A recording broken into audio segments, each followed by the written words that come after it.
crisis is the major crisis within and at the head of the West African Economic and Monetary Union. The origin of the dispute, the rotating presidency, according to the institution's rules and practices, this rotating presidency has become a disruptive presidency when it is Burkina Faso's turn, under Captain Ibrahim Traore, iconoclast whose leadership is not at all appreciated in Abidjan. Like ECOWAS, is UMOA going to implode? Into how many pieces? An analysis of an institutional crisis that reveals deep geopolitical fractures. And joining us on the panel is back Luke Komeabalo in Abaki. Hello, Luke. Hello, Gilles, and hello to everyone who is honoring us by being here for this event. Luke is a journalist, writer, and executive president of the Institute for Strategic and Applied Geopolitical Studies. Alongside Luke, well, the man who never moves back in all his excellence, Sogoyou Keguewe. Hello. Hello, Gilles. I did move, and I'm going to move again because it's almost a big celebration at my place, and that's an event I can't miss. Sogoyou Keguewe, former ambassador, journalist, UMOA AES, and Côte d'Ivoire, at Warring Quotation, marks with a question mark. Get ready to join in and enrich the discussions in this forum via WhatsApp messages only. No calls at +228 96 08 43 43. To start. Greetings, families. Welcome back once again. Thank you so much for clicking on this video. If this is your first time, my name is Mambi, and you are very welcome. The video you just watched is an introduction to what I'm about to share with you. And I will say get yourself popcorn, tea, coffee, wine, whatever you want, because you will enjoy this video. It's about the UMOA, ECOWAS, and all the entities around them. What is going on? I've shared 2 videos already on this topic, and I must admit, I'm learning more new things about this. Okay, the first question was, is ECOWAS and UMOA the same entity or the same organization or not? Please listen to the answer and I'll be back. Thank you for your time. I'd like us to clear up a misunderstanding. Is the ECOWAS issue the same as the UMOA issue? Because we know that the AES countries, Burkina Faso, Mali, and Niger, have left ECOWAS, leaving ECOWAS. Does that mean disconnecting from UMOA? Because obviously the problems, the origins of the problems are similar. Look, Abaki. But they are the same actors. It's the same actors who are in ECOWAS. Well, most of them, in any case, all of them, are in ECOWAS. And then a group from the Francophone area find itself in UMOA. And logically, in principle, this debate shouldn't even arise, since ECOWAS is an institution that exists that has an even broader scope, including Anglophone countries, etc. But UEMOA, which was established in January 1994, has a very specific purpose. It is purely economic and monetary. And so, normally, it was supposed to completely distance itself from political matters. It turns out that today, unfortunately, the political problems we had already seen in the context of ECOWAS.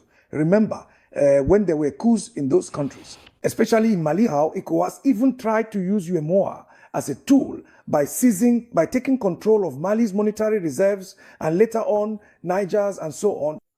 So this is to say that, in fact, it's the same tune being played as soon as it became clear that there are leaders within ECOWAS, within that community, who are literally working for Western powers who, unfortunately, view the sovereignist ambitions being pursued by the AES countries with a very unfavorable eye.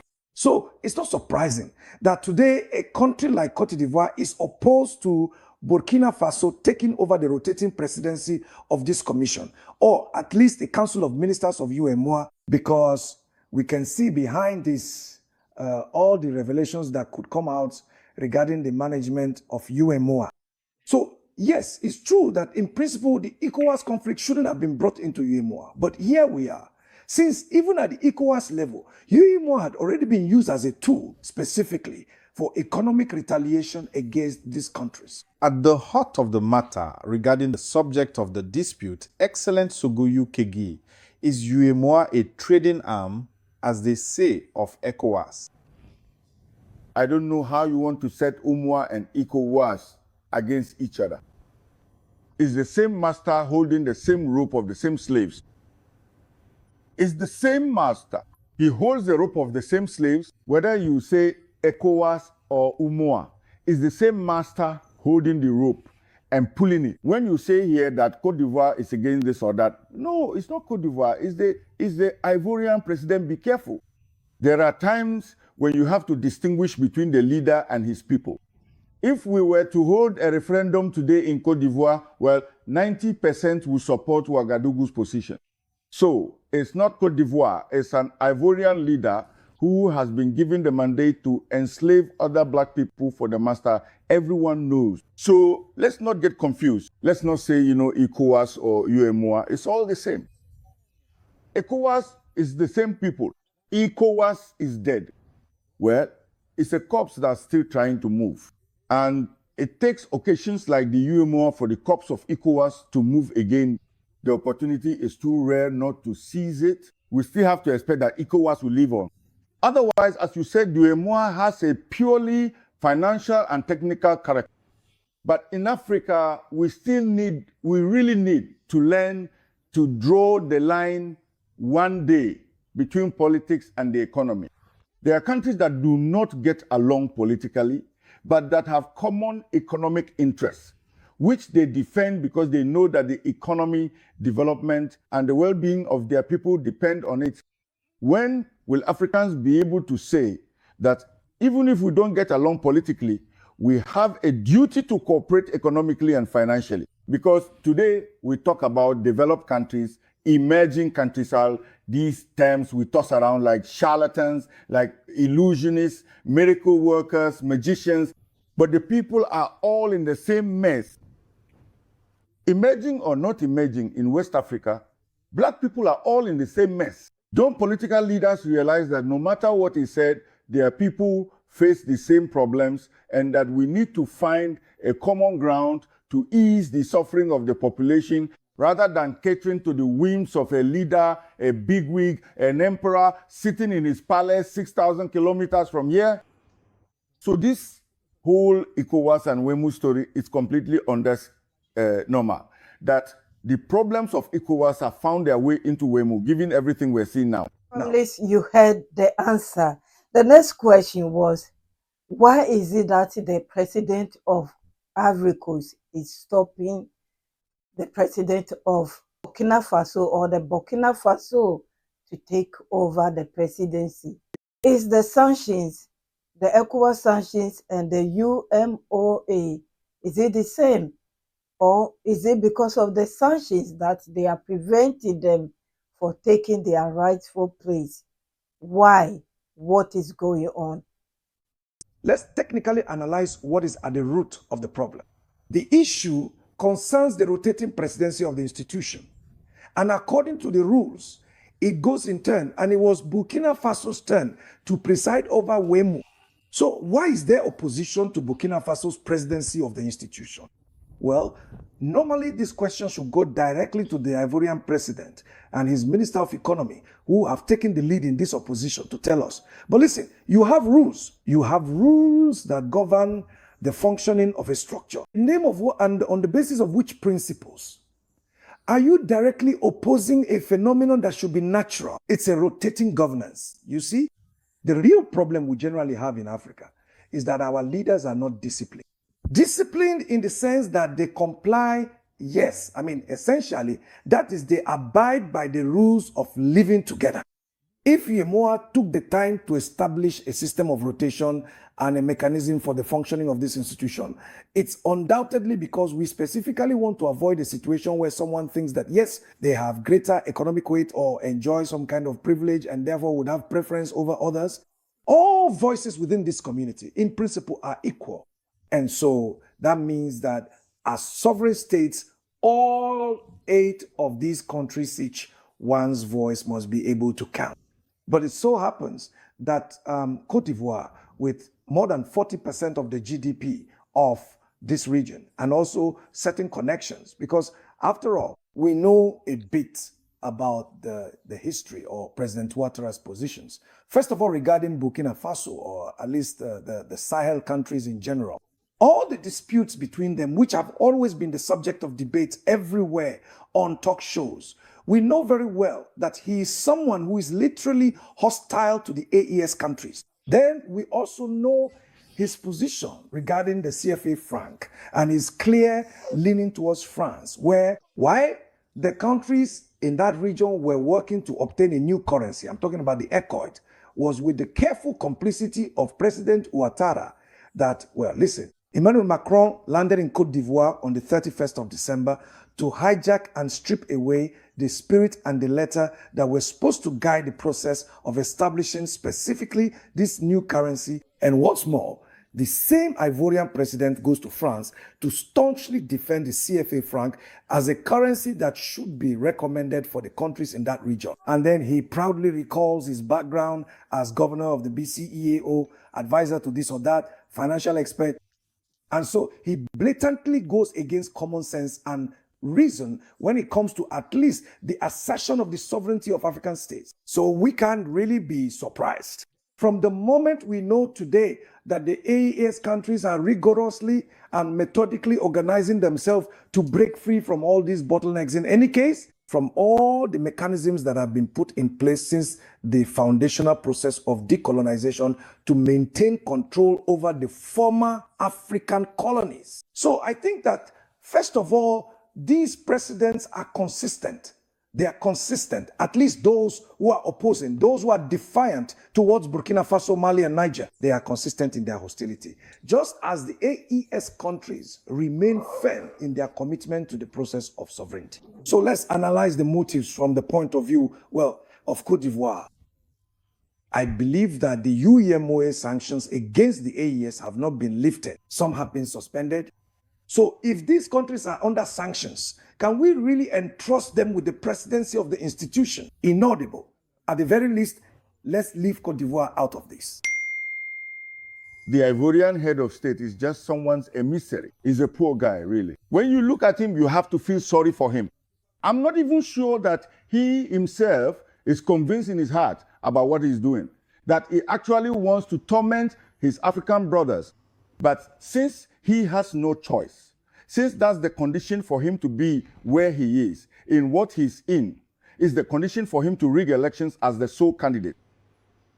There is no sole candidate in Côte d'Ivoire. I said, let me speak. Up until now, my role is to ensure moderation. Yes, moderation. The speech police. Yes, up until now, can you give me the list of upcoming candidates for the thing? Now, if in Côte d'Ivoire, you have candidates like Adani Ife in Togo, well, you can't tell me there are multiple candidates, because when I make the candidates myself, I know exactly who I'm going to put forward. Hands up, watch out. So at the end of the day, let's just leave Côte d'Ivoire aside, because this CFA franc is the last free stake France has left in Africa. Yes, we talk about all that. But my question, yes, it seems to me that the UMOA sanctions are still in effect regarding the countries of the ES. The UMOA sanctions, I don't know them by heart, but what I can tell you is that these are Ecowas sanctions. We're going to wage war on them. We're going to force the military, 850. They've already got their money and their bags on their backs, food, everything. They're going to go and liberate. And the countries of the Sahel realize that ECOWAS wants to do worse than the terrorists, meaning it wants to attack even more dangerously than the terrorists. They said, if that's how it is, your ECOWAS, we're leaving it. Today, UMOA is the same thing. Tomorrow, when these fed-up countries say, listen, take your UMOA, you see now that so-called emissaries will be sent. Oh no, you have to come back with the same family. Now is the time to prove to these countries that we are the same family, and that no matter the frictions, we must find common ground. No one is looking for common ground. You are talking about the sanctions of the UMOA. Why do we have to punish people just because they want their freedom? Just even animals want their freedom. Your hen that you locked in that thing there, the hen house there. When you go inside at noon, open it. You see if it will stay in the hen house. She's going to go out and leave. Your sheep, your goat that you had, the one you put a leash around its neck, take off the leash, and you see if it leaves. So for human beings who are asking to be free, to be hunted down, persecuted, ostracized, tortured by people who should normally be supporting them because they themselves need freedom. What do you want to understand? UMOA sanctions, Ecowas sanctions. It's the same nonsense, the same colonial ways of acting. And just like the head colonist standing there with his whip on the sugarcane plantation in Louisiana, whipping the other black people to make them walk straight, he's there doing his job. For me, it's simple. The AES countries, which have never taken such an initiative out of the blue, are conditioned. And when they've had enough, they make a decision. They were forcibly pushed to leave ECOWAS, so they left. Now they are being forced to leave the WMO. One day they leave, I'm sure, and then they be blamed. Blamed for what? You kick us out.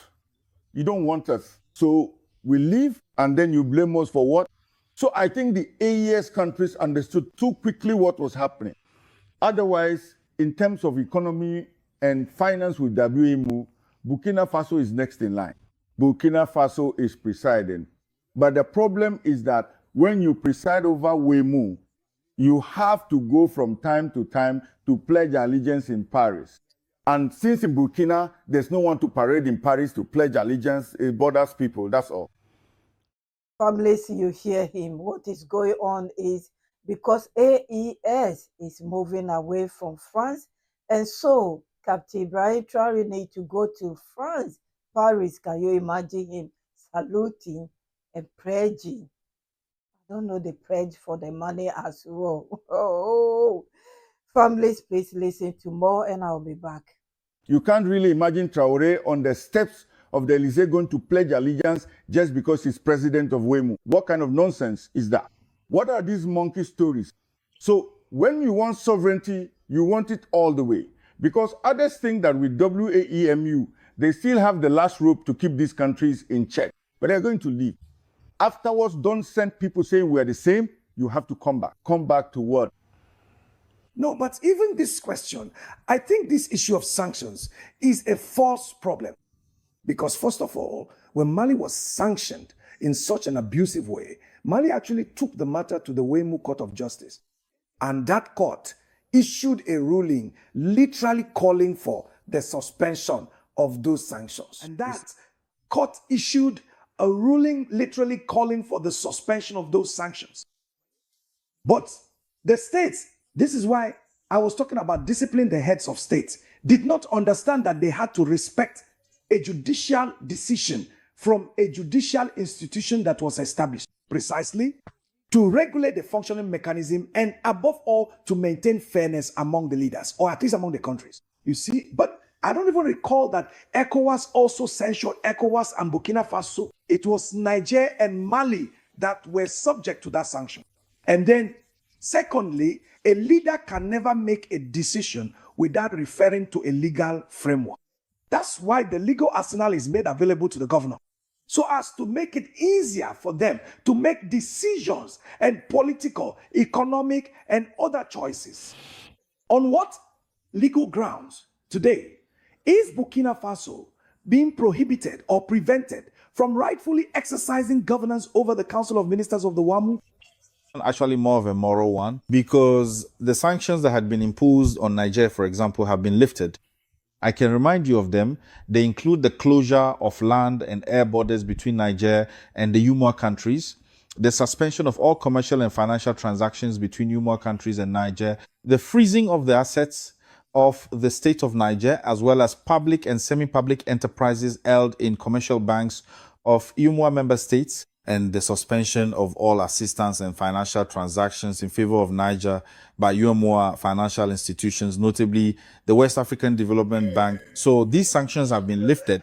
Indeed, it is absolutely imperative that we collectively and unequivocally cease uttering such pronouncements. And furthermore, that we refrain from reiterating those particular statements or allowing them to be voiced in any capacity whatsoever. This cessation is not merely a suggestion, but a critical necessity. As for the individual in question, specifically regarding his actions, his motivations, his involvement, or any underlying circumstances that might conceivably explain his behavior or the situation at hand, despite an exhaustive, meticulous, and profoundly thorough investigation, despite diligent inquiry from every conceivable angle, despite extensive analysis of all available data, and despite persistent efforts to uncover any shred of evidence, we have been utterly and completely unable to ascertain, discover,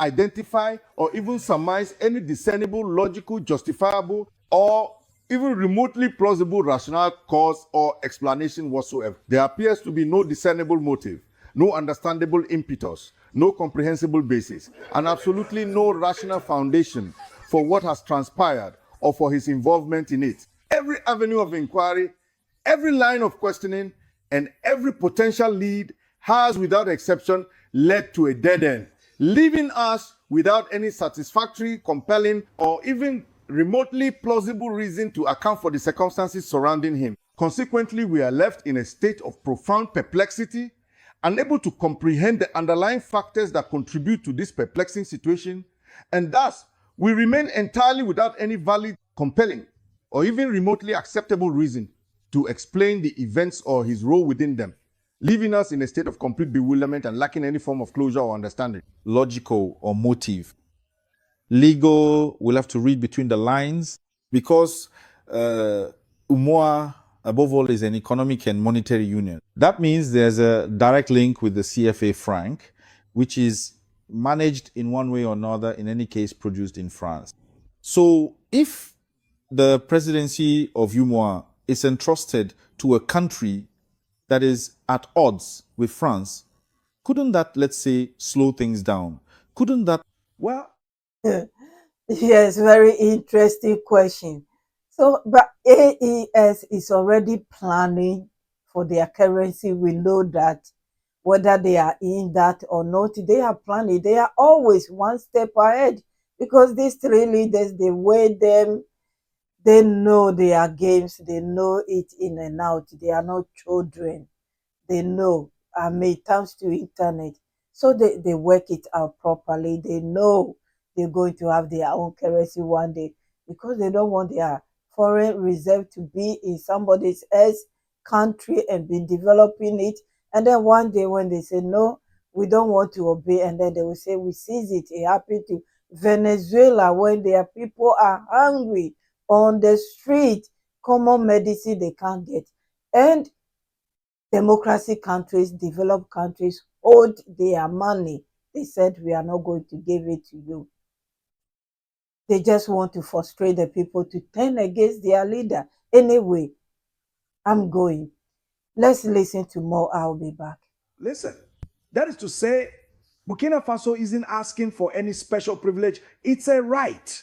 Okay. Now, if people start getting into calculations, well, that's their problem. In any case, the AES countries are in a process. Whether people like it or not, that is to say, is it really normal if people were truly acting in good faith?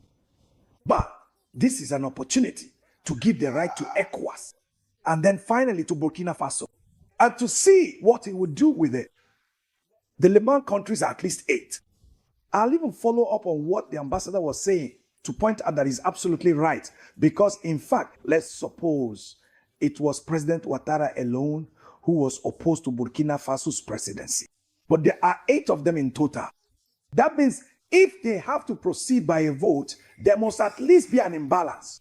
Since there are 3 of them, so if the others don't agree with President Ouattara's position, of course, the balance will. Do they make decisions by voting or by unanimity? I don't know. I think they need a consensus. Now, if there is no consensus, but why isn't there a consensus? If it's just one person who objects, there will be a problem. Do you agree with me? This really supports the ambassador's argument that, yes, strings are being pulled somewhere. And since our states still haven't freed themselves from those strings from that Western, specifically French influence. Well, okay, let's try to see what's needed. No, I understood that demonstration, but I'm asking, look, if Burkina takes the presidency of UMOA while Burkina is at odds with France, being at odds with France, what does that even mean? UMOA belongs to France. UMOA belongs to France. And it's at odds with France. Is it the banknote printing machines in Chamalières that are at odds? Does that stop us from producing the CFA?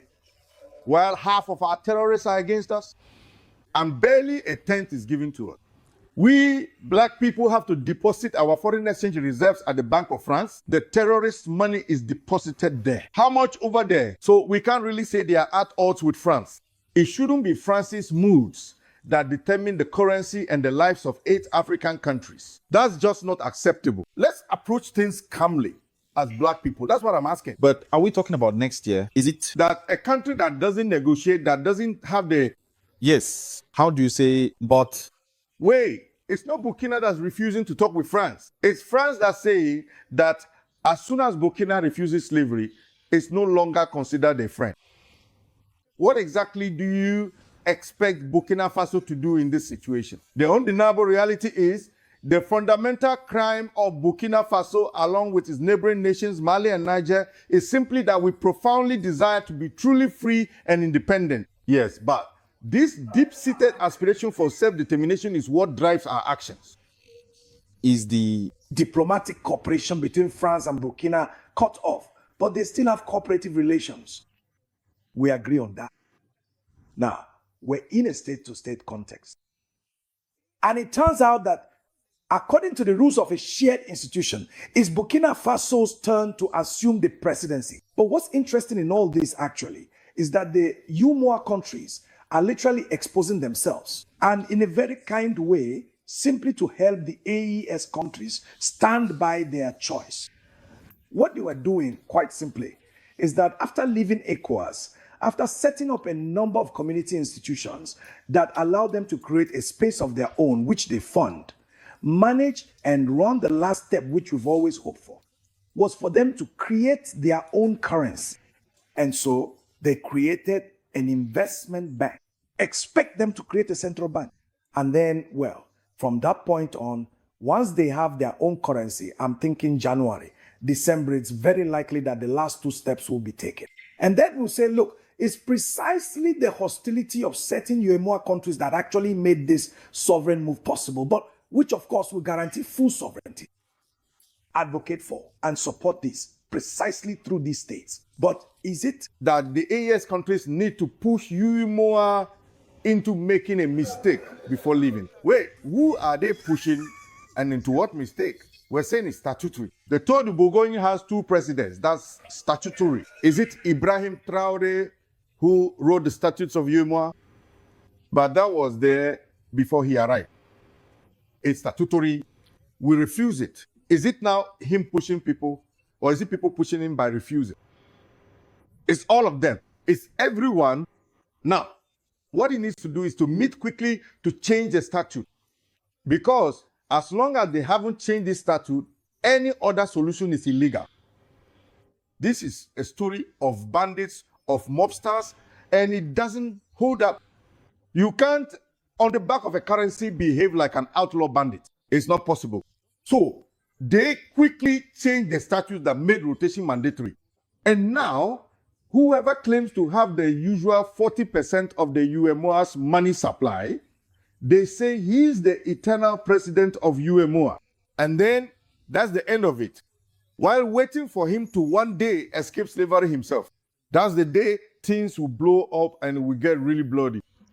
I think I'll leave it at that. for now. Isn't it surreal that an institution of this size, which manages our currency, ends up not even applying the rules it set for itself? What's so surprising about that? With the divisions in our region, nothing is surprising anymore.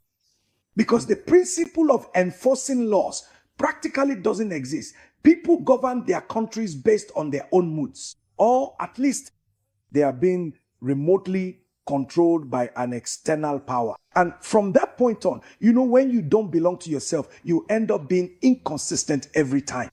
Otherwise, it's still absurd to see an institution like this one. Because normally they should be governing by example, you see. We, the ordinary citizens or opinion leaders who are watching and waiting to be inspired by the disciplined, upright, and truly orthodox behavior of our leaders.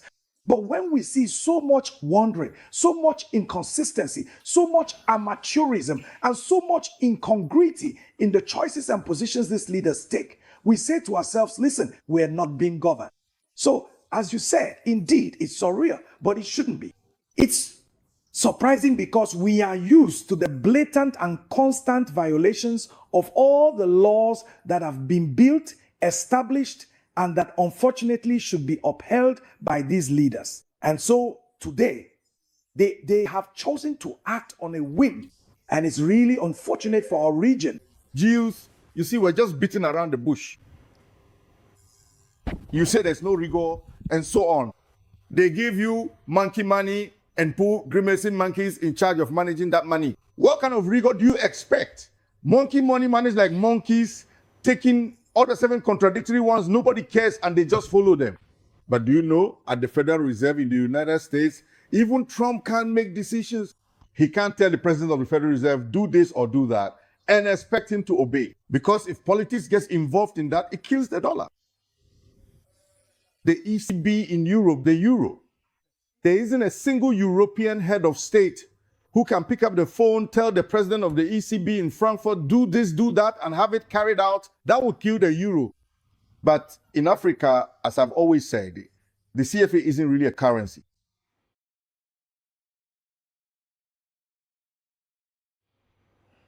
It's just cabbage leaves printed with steam to scam black people. Why do you want there to be any rigor? What kind of rigor do you expect us to follow? Are there rules for cabbage leaves too? No, he just said, so he can't Do it. at the Council of Ministers meeting held here in Lomé. In the end, Burkina Faso, Niger, and Mali walked out. Exactly. Considering the gravity of the unfolding situation, look, I must press you on a matter of paramount importance. Does he, in his strategic deliberations and assessments of the current geopolitical landscape, truly perceive the profound, multifaceted, and increasingly imminent risks that are not merely looming, but actively converging upon us from all directions? Is he fully cognizant of the potential catastrophic consequences, the far-reaching and devastating repercussions that could arise from the present precarious circumstances, consequences that threaten to unravel the very fabric of our existence? Furthermore, with the escalating tensions, the relentless pressures, and the increasingly precarious position in which they find themselves, are the days of the Umoa, a people whose very existence, their rich cultural heritage, and their long-standing traditions are now seemingly hanging by the thinnest of threads, irrevocably and tragically numbered. Are we, witnessing the undeniable twilight of their civilization, a sorrowful and irreversible end to their long and storied history, as the ominous shadows of impending doom lengthen inexorably across their ancestral lands, threatening to engulf them entirely? I implore you, Luke, to consider the immense depth of this peril and the urgent necessity of our inquiry into his true understanding of these dire and existential threats. Did you know that they have G5 Sahel? First time today, I have learned it. I told you I'll be learning every day on this thing that I'm doing. I don't know, I will call it a job. I'll be learning every day. Did you know they have something called G5 Sahel? First time I've heard. Please listen to this news. I'll be back. Maybe before answering your question, do you remember the story of the G5 Sahel? When Shah held the presidency of the G5 Sahel, and then as it rotated, it was Mali's turn. You saw everything that happened. And then there was no legal principle that could explain Chad's reluctance to hand over the presidency to Mali. As a result, Mali quietly withdrew from the G5 Sahel. Who talks about it? Who Talks about it. So this is to say that all these unnatural arrangements orchestrated by the West France in particular can no longer succeed. From the moment there is light inside and it begins to enlighten people's mind. So with the three countries having withdrawn, it sends a political signal, a very strong one. And so they have first demonstrated proof of their consistency, their solidarity, and their ability to remain united under any circumstances.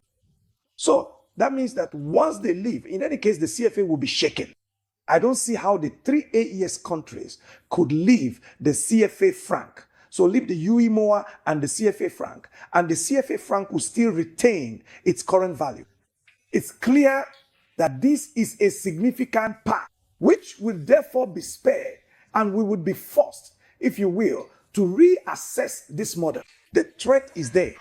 I don't understand how, even at the highest levels of our state leadership, we don't realize that it's always the union that loses strength. You've been putting something in place for over 30 years with the goal, in any case, of becoming stronger, of consolidating yourself in a dynamic of progress. And then, precisely for one reason or for another, because of someone's whims, because of the interest of someone who isn't even affected by your fate, you decide to implode all of this and thus risk exposing your people to hardship. And, well, it's still rather sad. Yes, but I'm a bit surprised not to see more concern on your face when you mentioned the implosion of the UM, because the consequences, as you said, will affect the average citizen. It's going to be felt. The average citizen doesn't matter in Francophone countries. He doesn't matter. It doesn't exist. The situation is already difficult. Many say they are hungry. A monetary crisis in the region, 8 months now, with the likely exit of the AES countries. Isn't it actually going to be a bit more challenging than that? No, in actual fact, it's considerably better, Your Excellency.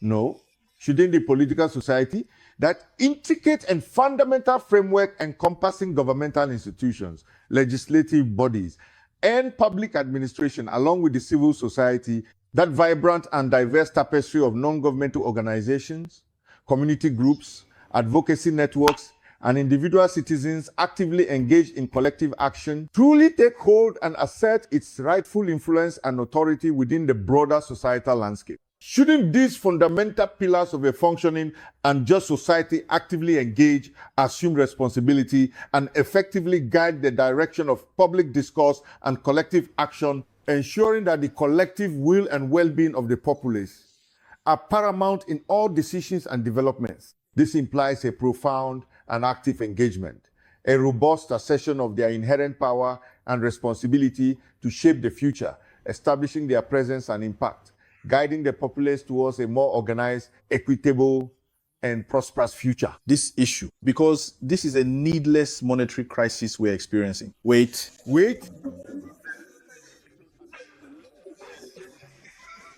I know your friendship with civil society. Civil society, who funds them?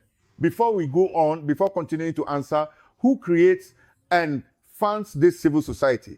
Go ahead. Not only that, but our problem is that we're not able to see what's coming next. We're not able to anticipate. You see, people will just stay like this. And when we start to suffer the consequences of this implosion, without joking, people would begin to get agitated and turn against their leaders. But even at that point, when we can already see the threats, normally opinion leaders, intellectuals, human rights organizations, etc., should have already taken up the issue to create a buzz about it and expose the threats that are present. But we are often passive. We tell ourselves, well, it's not a big deal. It's just a political decision being made. But in the end, the consequences fall precisely on the citizens of that area. It's unfortunate. I think that's a great question you're asking.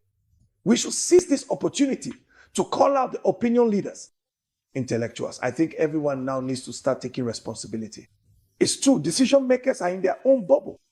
Maybe they have constraints, as we say, because there are people who play a catalytic role, preventing them from having the necessary clarity. But if there is enough progress within society, with opinion leaders and intellectuals who take responsibility and step out of their comfort zones, who truly address issues with efficiency and rigor, then it's fine. Mobilize public opinion and actually force leaders to discipline themselves. I think what the ambassador said is absolutely true, which is that all international institutions, Western powers, as well as institutions like the IMF, the World Bank, etc., do not take people into account when making their decisions. It's a capitalist system that prioritizes money as the god of our current lives. You want to negotiate prices for example, with the IMF, you have internal problems, but the IMF will tell you to squeeze your people even more in order to make your country's debts profitable. Do you think at that moment there are any feelings for the citizens' life, for their well-being? No, it's money first. It's the profitability of the investment first. That's why we need to change this entire paradigm. And every citizen must be able to see what their role is in this new dynamic. We need to be able to initiate this so that human beings are at the heart of all the political decisions leaders have to make. For me, the two situations are similar. The threat of Niger being invaded by ECOWAS, and then this disruption of the monetary zone caused by the refusal to recognize the presidency in Burkina Faso. For me, the consequences of these two Situations be same. But here, for International Monetary union, it doesn't really move anyone. ECOWAS has threatened to invade Niger. No, it hasn't just threatened. As we speak, it is perpetually invading Niger and the Sahel countries. Every day, the terrorists are gaining strength. Where do they come from? The terrorists who have drones, where do they get them from? Where ECOWAS is working on this. So today, against this invasion, there are some who have raised their hands to say no, but this time, for this presidency. Why the others? It's the same logic. The one who tells them to torture their brother just to please him is there. Yes, but he was there before the others told us no to ECOWAS intervention in Niger. But why this time? And those who said no, tell me, what happiness awaits them today? Those who said no, that Niger should not be invaded, that the Sahel countries should not be ostracized, what happiness awaits them today at the very moment when you and I are sitting here talking? Do you see their suffering? Do you see what they are enduring? But no one will tell you, we're doing this to you because you left your port open to the Sahel countries, because you refused to let Niger be invaded. They won't say that to you. But they torture you along with your own brothers. Black people have always sold out other black people with pleasure. That's the real tragedy. That's why when you ask me about the effects on the ordinary citizen, the average person, but sometimes the average citizen who hasn't been given any explanation ends up being the very gravedigger of his own misfortunes. But it's not his fault. It's because no one explained it to him. Who is supposed to explain? You mentioned civil society groups. They were supposed to do the work of explaining, weren't they? But the funding they receive isn't meant for doing explanatory work on the ground. It's to attack and criticize the leaders of their own countries. That's why they are funded. Yes. I just want to come in a bit. When I listen to the IMF, I remember what happened in Kenya last year when the demonstration was going on, and then IMF has to come out when West got to West to apologize. So what our brother is saying, our uncle is saying, it is true. They don't think about the citizens. All they think about is money. It's business as usual for them. And ECOWAS, yes, where are the people getting their ammunition from? The neighboring countries that surrounded the AES. But the Kabakis for the AES countries, they're really in hot water now. Won't they face difficulties with their own citizens? Because people will say to them, why did you wait so long to break away from him? We have a substantial amount of time remaining, specifically 2 minutes, to delve into a comprehensive and detailed discussion about the fascinating and historically significant cowries. These intriguing shells, which you are actually wearing and displaying prominently on your fabric, hold a rich cultural and economic importance that spans across various civilizations and eras. We can explore their historical use as currency, their symbolic meaning in different societies, and the intricate ways they are incorporated into textiles and adornments, such as the very fabric you are currently wearing. This allows us ample opportunity to elaborate on their unique characteristics, their journey through time, and their enduring presence in contemporary fashion and cultural expression. Let's consider the specific attributes of these cowrie shells: their smooth porcelain-like surface and the distinct aperture on their underside. Historically, they serve as a form of currency in many parts of Africa, Asia, and Oceania, facilitating trade and economic exchange. Beyond their monetary value, cowries also carried profound symbolic meanings, representing fertility, prosperity, and protection in various cultures. The way they are integrated into fabric, as seen on your attire, often involves meticulous stitching, weaving, or embellishment, transforming a simple textile into a piece of art imbued with cultural narrative.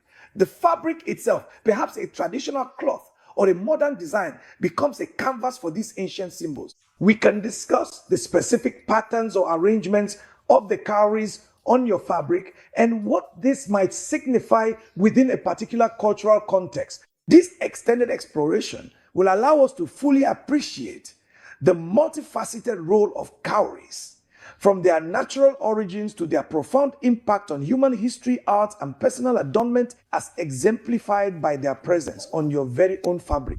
Yes, that is absolutely correct.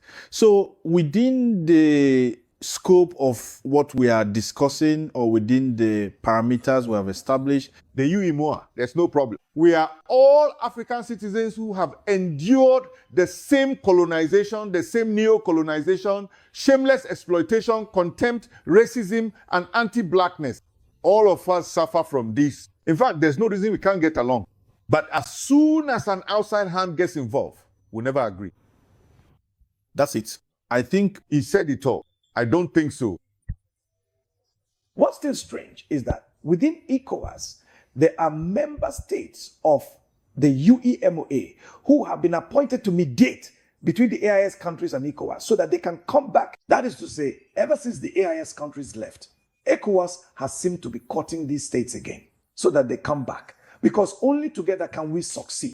Here's a small group within a small unit, a subset of ECOWAS, whose purpose is to regulate monetary and economic life, which is also falling apart. So that means it's a constant hypocrisy.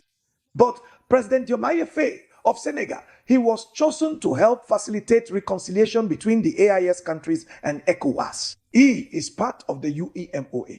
What is his position on the matter? You see, there is a certain ambiguity and an inability to make decisions, and that it reflects the fragility and, in any case, of the primitive and peripheral state in which our countries find themselves, and that they are not able to take responsibility for clear-sighted and responsible choices. us via satellite or our app, which you can download from the Play Store or App Store, New World Television, or on YouTube, or even Facebook. We are live on these social networks. Support us, like this show, give us a thumbs up. We will need you to comment abundantly on New World Forum, whether you agree with us or not, but always respectfully. Subscribe to our social networks, to our social media. If you haven't done so yet, share New World Forum right now to spread the word far and wide. Families, you heard it all. You heard them, our three brothers, all what they have said and everything. Oh my goodness, this is not easy. This is not easy. The CFA is garbage. They can throw it away. It doesn't have value. The value it has. And I was surprised that because of this particular man, the Ivorian president, we still haven't have ECOWAS currency. Because all the time I ask myself, ECOWAS currency for all these years, where is it? They are pulling them back. And now I don't know about you.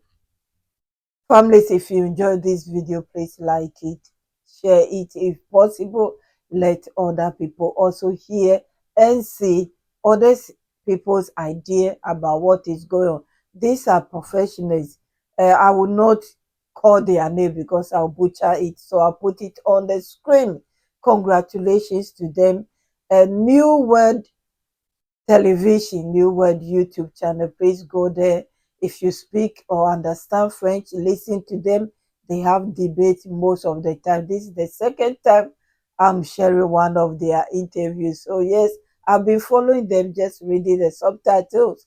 But this particular one, I'm reacting on it because I shared 2 videos about it, and I know deep down that you would like to listen to more. If you have learned something, let us know under the comment section. Credit to them all. And I will link the original one under the comment section. So if you are French, you can go straight there and listen and subscribe to support their channel. They are doing great job there. They are not biased. They come, they say it as it is, and then go. We all know what is going on now. It will definitely affect the citizens. It's not the leaders it will affect. But they don't care. It's one of their tricks. That's another video I will share with you.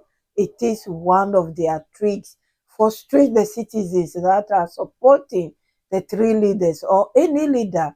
And they will do the unthinkable. They will turn against their leaders. Once they do that, you can be able to turn things around, and they will get it their own way. So this is what is going on. As many of you knows it already. I will leave you here. God bless you all. Have a wonderful day and stay blessed. Don't worry, everything will be all right. As he said, by December, January, they will be having their own currency. Amen. It will come to pass because many small countries have their own currency. And so 3 countries, 3 powerful countries, I will call them, they have right to have their own currency. Good night, good morning, good afternoon. My brothers and sisters, my uncles, my dads, my mom, thank you. I appreciate your support. Bye-bye for now.